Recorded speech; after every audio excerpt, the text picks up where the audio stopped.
मुँह पर रूमलिया लेके रोवेले बेटी के पापा। मुँह पर रूमलिया लेके रोवेले बेटी के पापा। आज दुआरा आई है बारात ए बापा। आज दुआरा आई है बारात ए पापा। मुँह पर रूमलिया लेके रोवेले बेटी के चाचा। मुँह पर रूमलिया लेके रोवेले बेटी के चाचा। आज दुआरा आई है बारात ए चाचा।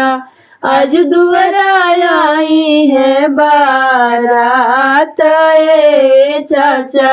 हंसत आवेले समाधि कवन समधी। हंसत आवेले समाधि कवन समधी। अपना सुंदर बेट के साथ ए पापा।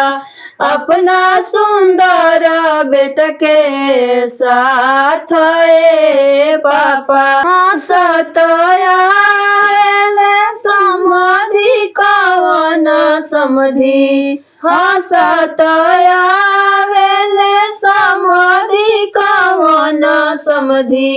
अपना सुंदर बेट के साथ ए चाचा।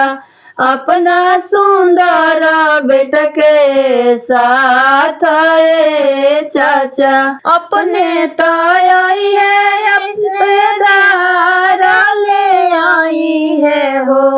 अपने तो आई है रिश्तेदार ले आई है हो। 12 बजनिया के साथ ए पापा। 12 बजनिया के साथ ए पापा।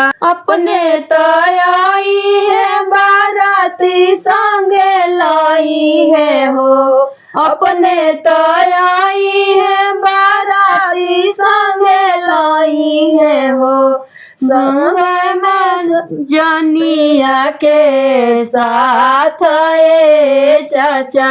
संगे बजनिया के साथ ए चाचा। बाजा बजाई के हमें फूस लाई है हो।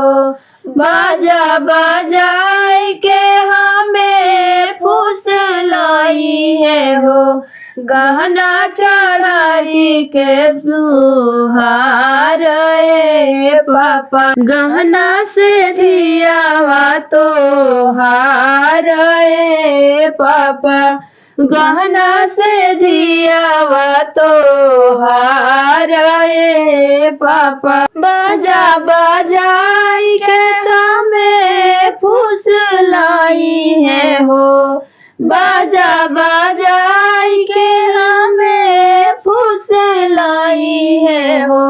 गहना चढ़ाई के त्योहार ए पापा। गहना से दियावा तो हार ए चाचा। गहना से दियावा तो हार ए चाचा। खई है बजाई है समझी तब ना ला जाई है हो।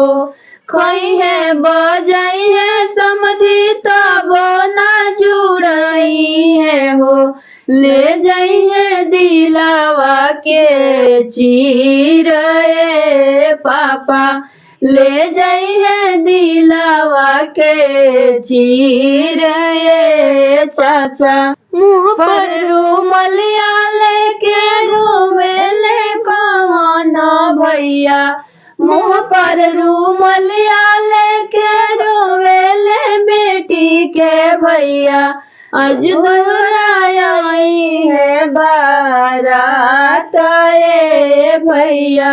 आज दुआरा आई है बारात ए भैया। आज दुआरा आई है बारात